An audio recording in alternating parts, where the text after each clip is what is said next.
I was born in 1945, grew up in Southern California, Orange County primarily, and my grandfather was a labor contractor back in the day when I was growing up. And my father, he worked, after he got out of the Army in World War II, he served in the South Pacific. And when he came back, of course, he had a family by then, and went to work more in manufacturing stuff and welding and what have you.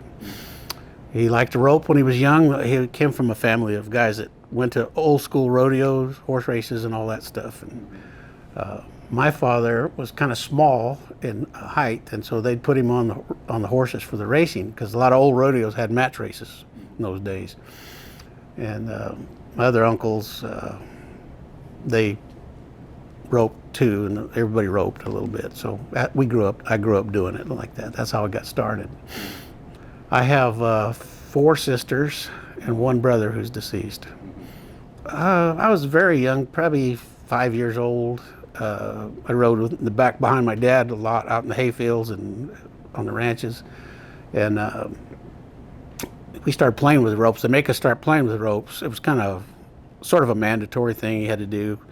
And although my dad didn't push me like some of those sports daddies do, and make you hate it. So I just learned a lot, just playing, roping the dummy and riding a bucking barrel. They had a bucking barrel. You had to kind of ride and learn to ride. Where they pull, I don't know if you're familiar with those. Mm-hmm. So anyway, and then I had 2 cousins that lived north of us there ways, and they grew up on ranches, and their dad he demanded that of them. I mean, it was mandatory. So when I go stay with them, I just have to do what they did. So I learned to rope with them, and not as good as them. They got to be great ropers. But anyway, that's how I got started.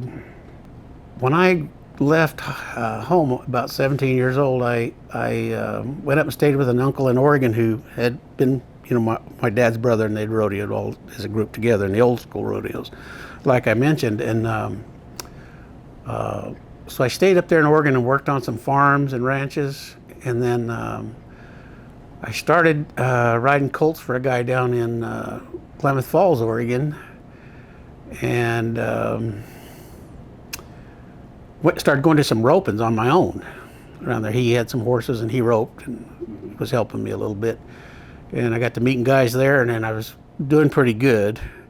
And so some of the better ropers started bringing me in to rope with them, and in the team roping, of course. And then I just got the traveling bug, because I read a lot of Will James's books where he just went from ranch to ranch looking for different work all the time.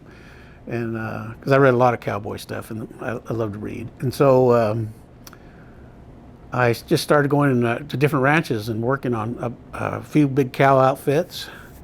And then I rode some race horses at one time, because I was kind of small and skinny. And then I went off to Montana and worked on a pack outfit all summer. Best job I ever had. Most fun anyway.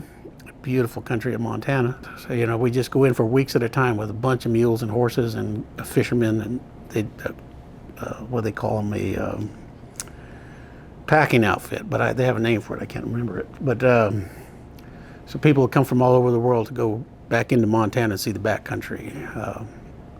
For example, the Bob Marshall Wilderness. It's a massive area, just beautiful, right on the Continental Divide. So I worked all summer there, and then I left there because it started snowing. I did work in the stockyards at Billings for a while. Then it started snowing too much for me. I was from Southern California, didn't even own a big jacket. So I headed back to California in a snowstorm. Finally got out of there, and I went and stayed with my 2 cousins that I mentioned earlier. And we just started roping together, and little jackpots and stuff. They just drug me along. And then then we started going to amateur rodeos in California. And we started winning a lot of those, because, like I said, that was their dream, to become world champions eventually. And so they roped extremely well. So we won a lot, and I was just going right along with it. And then I got drafted into the Army in '66, and I went and did a stint in Vietnam for a year. And that was a kind of a life-changing thing. And when I came back out, I was drafted, so it was just a 2-year commitment. And they tried to get me to sign up more, but I said, no, all I want is out. I don't want anything else. So it was a very interesting year, though. When I came back out, got out of the Army, I did my last 6 months in Colorado Springs, and where I met some really good people. And just randomly, I went to some local ropings and got to know some of the guys, and they primarily Dick Yates and J.D. Yates. Well, J.D., he's a well-known figure in the rodeo world, and he was just a young kid, like 8 or 9 years old. So anyway, Dick and we went to a lot of ropings and did real well, and had a great summer while I was in the Army. Couldn't believe it. They just picked me up, or I'd catch a ride to him or something. And he had horses for me. I did kid him a little with it. A lot of the guys, because the pay those days in the Army was still not great, but it was, what, like $120 a month or something. And so every time they got their money, they were at their drinking or losing their money somehow. And it wasn't much of it. So sometimes I'd come back from big ropings and I'd flash a little cash at them, and catch a little hell for that. But they were great guys, and some of them I was able to get away on weekends because I just pay them to do my guard duty or KP duty or whatever duty I had drawn on a weekend. And they were always happy to make a few bucks. So that was a fun summer, really. I had the best people I ever met, and it was like I wasn't in the Army. I just go down there and kind of go AWOL every day and practice. I was coming back pretty good. And so then after I got totally out, I went out, came back out to California. And the big rodeo at the end of the year was the Cow Palace in San Francisco. And my cousins were roping there. They had joined the professional ranks while I was in the Army. So my cousin says, you got to go with us. Because I had no clue what I was going to do. And at that point in my life, especially after being to Vietnam, I didn't really have the passion that they did for roping and rodeos. But I knew how. So they just drug me along. I tell people I was drafted. I was drafted in 2 wars, the Vietnam War and the team roping wars of the 70s, because they were kind of like that. It was real competitive, contentious years. But it was great, and we did good. And the first 3 years I came to the national finals here in Oklahoma City, we won the average 3 years in a row, and which is kind of hard to do. And then I won it again in '75 with my other cousin. And so anyway, bottom line is we just got rolling. And a lot of the stuff at that time went over my head because I wasn't into the world championships and all like my cousins were. They just lived and died it. But like I said, I was going with them, and so we had fun. It was a tough road. We had traveled lots, and then we started producing roping schools all over the country with our success from the rodeos. What made them really good is, first of all, we were all pretty good athletes, and they were both very good athletes. And they lived on ranches more than I did. I lived kind of with my family down in Southern California. So I didn't have the exposure they did, but their dad was putting them on young horses from a young age, and they had to ride colts and learn all this stuff. And they'd go to brandings even as young kids, and when I'd go stay with them, I'd get to go to some of those, and it hones your skill with a rope, because it's not like roping in competition. You got shots from every angle. And they learned to rope out in the pastures too, in the grass. And so when those cattle would jump, this is kind of a backstory. Those cattle would jump, they learned to time the loop with the jump. And then in the old way of roping, the guys that would rope the feet, the heels, would come in and set a big old trap in front of them, and then wait for them to go in it. Well, this method, even on fresh cattle, they would just pluck them out of the air and bring them down, And for doctoring cattle out on the ranch, that's what you had to do. And so anyway, they learned to do it really well. And so when we started out in our roping careers all together there, one of the first ropings we ever went to when we saw that we could really do this was at a roping in Bakersfield, California, and it was all the big veteran stars of the PRCA and that area. and some of the better ropers were going to be there. So we went as just young kids. We're all real young, and we took my Uncle Ralph's old truck, and we had 3 horses in it. We went down there and we won every spot in the roping, pretty much, first, second, and third. And we could rope together in those. You had intertwice things. So I'd rope with both of them, and then they'd rope together, and we just cleaned the slate against all these top guys. And we just looked at each other like, hey, this wasn't so hard. And so, when we were young and stupid and cocky, it just went right to our heads right away. And it was a time when most of those guys had jobs or had ranches to run or whatever their jobs were. And it wasn't like a lot of doctors and professional people in it.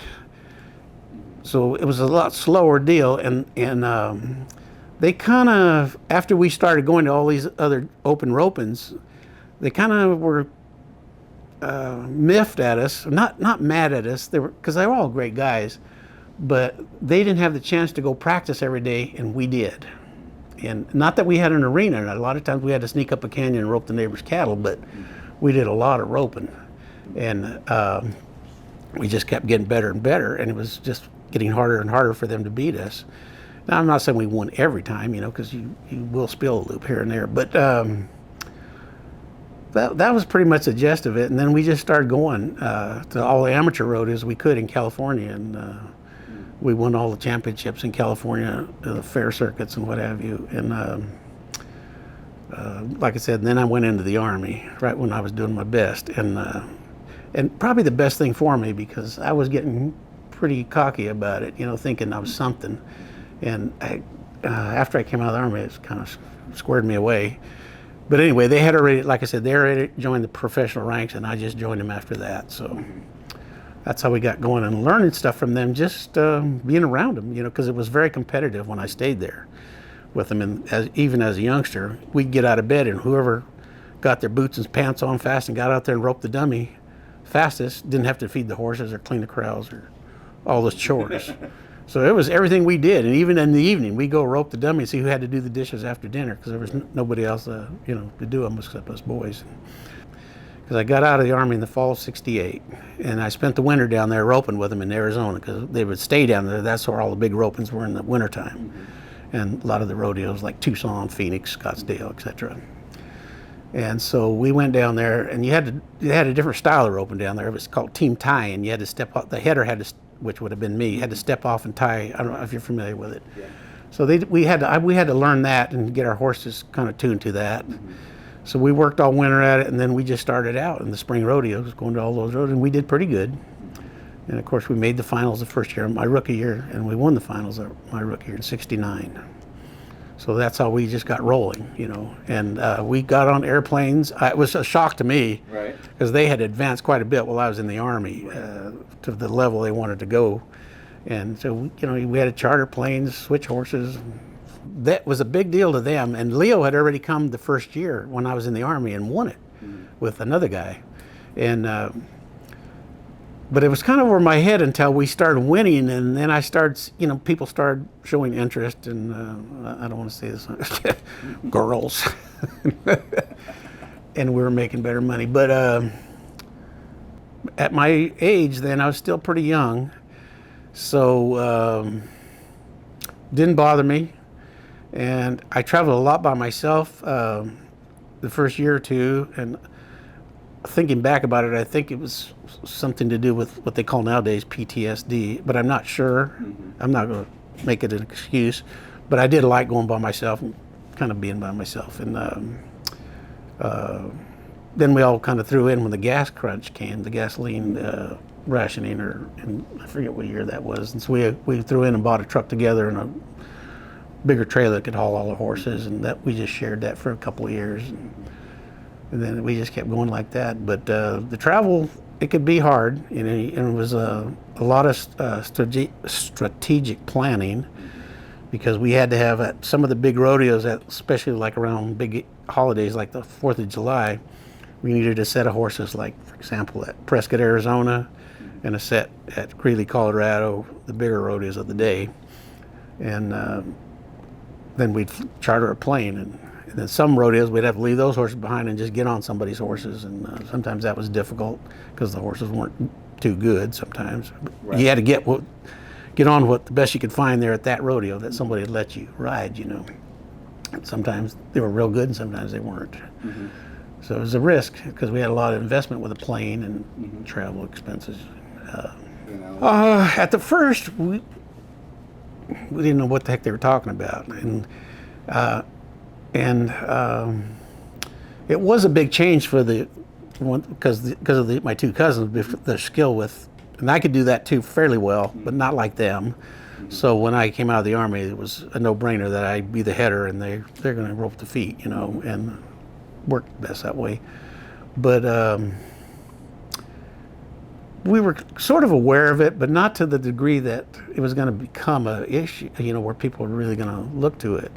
And then as we went along, we were winning a lot, and so there hadn't been too many roping schools per se up to that point. A few. Jimmy Rodriguez, who was here last year, he'd won 4 World's Championship. A really good competitor, and him and his partner had started a couple of roping schools around the country. So then we got on the bandwagon, and I think we did our first one in Sturgis, South Dakota, and just packed it out.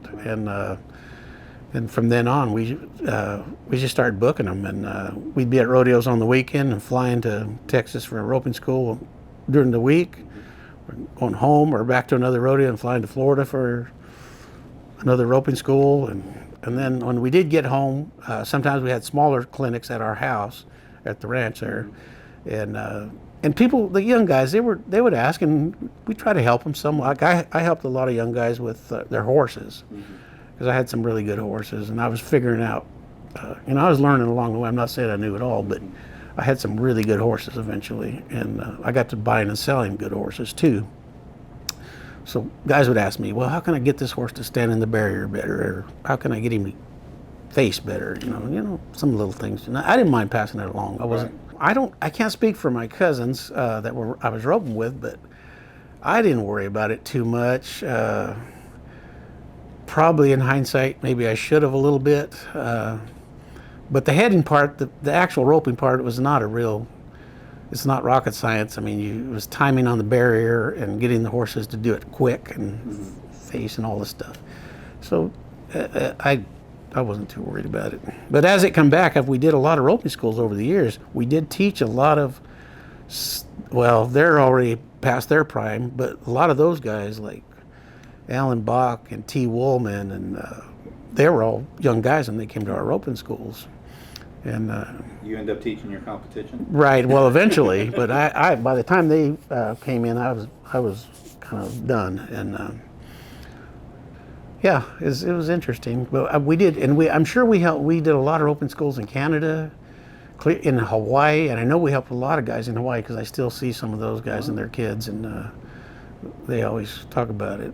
So, not saying we taught them all. Like some of the guys had a lot of talent when they first came, but they just wanted to pick up the finer things, you know, pick our brains a little bit. So anyway, we did real well with the roping schools for a lot of years. After we won it 3 years in a row, it was kind of a little different going in because we were seeing cause like I said, the first year I was just there, kind of went over my head, and but as we started winning and drawing more attention to ourselves, yes, I believe there was a little more pressure on us, but we did pretty good. So most of our rodeos per se that had money worth roping for was on the West Coast, California and Arizona, and we were roping in the PRC for several years before Denver even got a team roping in it. And there was rodeos like that. None of the rodeos in Texas, like Fort Worth, San Antonio, and none of them had team roping. There was just a few, and even then, even after the Dally roping, they were kind of phasing out. They still had a few rodeos that had team tying in it. If you go down there, you kind of had to be prepared for that. But yeah, it just didn't have the choices. And some of the rodeos in the summer were just little fair rodeos. Didn't pay a lot of money, but there's 1 or 2 every day you could go to in the summer. And then, like the bigger ones, Colorado Springs never had a team roping the whole time I was rodeoing. And There was a lot of, it was, that's why I called it the Team Roping Wars. We were always fighting our director for the team. They had a team roping director, and they were always pushing to get it in different rodeos. But some of the pushback was the contractor didn't want to bring more cattle. The rodeos didn't want to add more money. And if they wanted to split the money that was already there, so the other directors for each event, like the bronc riding, calf roping, etc., we would be taking it out of their pot. So they resisted it when it came to a vote, and they were always outvoted because there was only one team roping director and 5 or 6 other directors from the other events. So they fought that a long time, and finally, like when Denver got it in there, I remember we won the first one there at Denver, and at the National Stock Show, and it was only because there was a older guy there that loved to team rope, and he was very wealthy, and he pushed it, and he was a big shot there in Denver. A guy named Ed Honan, a great guy too. So anyway, that was the resistance, and then as it started growing in popularity, and I think a lot through our roping schools, we got a lot of guys that were coming to their schools for basic stuff, learning to ride their horses and catch a steer at the same time, and and a lot of them were professional people. And I really think that a lot of times once they got into it, and they might be on the board of directors at each rodeo, and they say, hey, we got to start having this, and they think we got some help that way. First year at the national finals, Leo and I, we placed in several go-arounds and won the average. Barely had $1,000 when we left town. We celebrated at McDonald's. So that'll give you an idea. And now those guys, they make $20,000 just for showing up if you don't win a dime. Just to put it in context, these guys nowadays, not just the rodeos, in fact, the guys roping professionally don't even rope for as much money as the guys that are not roping professionally. It has skyrocketed so much because you can go down and buy a nice horse and be roping good enough, and they have a handicap system now that's pretty accurate. And they adjust it all the time. If you win X amount, your number goes up. Well, they have these ropings now. When you go down to a roping here in this next week, you can walk out of there with 200,000. I mean, if you just catch at your level, and you're roping with all guys at your level, and then they have another open for the next level, and they're winning 250,000 in 1 week, in 1 day. So it's changed that much, and they're all over the country now to qualify for those. So if you go to a roping down in South Texas, you'll have 300 teams, and if you go to a roping in California, you'll have a couple hundred teams. And it's all guys, a lot of guys, like I said, professional people. You see doctors, lawyers, everybody roping now because they can do it. It's like golf. Everybody can do it. To what level do you want to take it? We all know we can hit the ball, but can we get it in the hole right away? Right. Same in the roping. Yeah. And the more you practice, the better you get. The better you get, the better quality horse you buy, and you push yourself to the level that, some guys max out, in the middle of the road, but they still win a lot of money. Right. Yeah, so that's how it's changed. Open ropings, like they pay a lot nowadays, but when we started winning a lot and winning a lot of the open ropings, they quit having open ropings. And they just flat said the top 15 guys in the PRCA cannot come and rope with us. And so they just shut us out. And it was a big, a lot of guys got lawyers and tried to fight it. It was so unregulated in those days. So the ropings could all have their own rules in Texas or in California. Now it's all pretty, it's not regulated so much as it is all even playing field. But it was kind of tough because those open ropings were a good part of our living, And that was mostly smaller jackpots. They had a few major ropings over the years, like Oakdale, where we lived, had a big, what they call a 10-steer average, and it was open to the world. If you could compete, get in it, and it would draw. And then Chowchilla, California had another huge 8-steer. These were regular ropings each year. And it drew in a couple hundred teams, and the same thing, was all open. But as the ropings progressed and they got tougher and tougher, like say you had been, like I said, a lower numbered roping, you quit coming because you could see the handwriting on the wall. You weren't going to win nothing. But so as the ropings got tougher, even those ropings kind of declined, and a lot of the smaller opens, like I said, just flat barred us from it. So that was kind of an interesting time. Yeah. We took good care of our horses, and we used, it's hard to say, each horse is different, but my horses, I seemed to maintain them pretty good and didn't have too much trouble, because sometimes a lot of guys have lameness trouble, and the horses, this was a lot of stress for hauling them in the trailers, you know, overnight, and then jumping them out and getting on them and in the slack in the morning or something, you know, like that. But we did have to upgrade our horses once in a while, you know, and we were always on the lookout for a good horse, you know, really good ones, and that you could buy at the time. Now, I guess they're pretty darn expensive. But yeah, I eventually, after I got done roping, I started training horses, and then I had a pretty good business going for a while. Started with the amateur rodeos when I was young in the Army, and then when I joined the PRCA in '69, and I kind of wound out of it about '83, '84, somewhere in there. Quit going to the finals, and just started going to mostly open ropings, and I do some of the bigger ropings closer to home, you know, if there was a good purses at them. So I kept some really good horses going, and I got some really good horses sold because of it. You know, you compete, they see them. I don't need him as bad as I did. No, they kept going. Actually, they roped. In fact, Leo won Salinas when he was 60 years old. Oh, wow. He continued on. He got an invite to the $1 Million Rodeo in Dallas. I don't know if you're familiar with that one. It's not a PRCA rodeo, but as a veteran, as a senior, he got invited. Him and T. Woolman got invited to.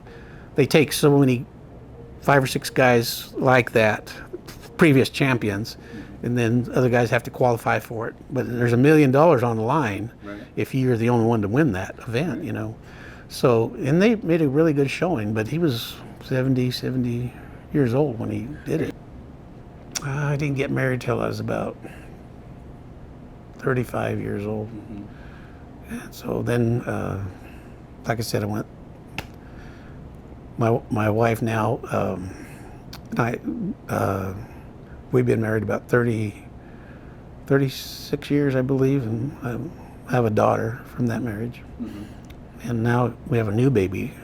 Well, now I'm a new grandfather. I got out of my horse training business because I was getting a lot of horses, but a lot of times you get some not so nice horses. It was kind of taking a toll on me physically. So I went in search of a job, and I got some pretty interesting interviews from some pretty well-known people. But I didn't want to live where they were, where their ranches were. Like one guy was way down there near Laredo, Texas, and I thought, So anyway, ended up taking a job running a ranch and vineyard. Had cattle, horses, and vineyard. It was really good gig because it wasn't boring. It was a lot of different things, you know. And even though I didn't know much about the grape business, I had a consultant, so I had help. And of course, I had crews to work for me, and we upgraded the ranch quite a bit while I was there. We were there about 25 years. And then the folks I went to work for, who became like family, they passed on, and then the inheritance kicked in, and the kids wanted their money, so they wanted to sell the ranch. And so we were out of there. So we live in Fresno now, but I don't rope anymore, so. Well, it was kind of a shock because I'm getting up there in years, and I know my 2 cousins had been in quite a while, and I just didn't think about it. Like I said, I was on that ranch for 25 years. I was almost, I was telling somebody the other night, I was just kind of out of the game, and I didn't even follow it too much. I'd watch the national finals on TV, and I'd say, "Oh, look at this guy! I knew him. Is that his grandkid or his son, or which was it?" You know, and so when they called me, I had never worried about it or even thought about it. Like I said, when I went into it, championships I wasn't about that. So I learned the value of them later, and I kind of regret that I didn't push it a little more. But yeah, Leo passed away a couple of years ago with the COVID thing, and I'm still mad at him for that. But Jerold, he'll be here tonight. I'm told. I didn't know that till last night. But yeah, he's kind of quit roping too now. But he just barely quit. He had some injuries and he had to back off a little. And he did a lot of little roping schools on his own there, in his older age. Well, it was actually his wife that nominated me. Really? Yeah. Liz Camarillo, his wife, she's quite a gal. When it came, the call came, I thought, whoa, where'd this come from? And didn't even have a clue who had nominated me. Then eventually found out, of course. But yeah, it was kind of a shock to me. I thought, why didn't we do this sooner?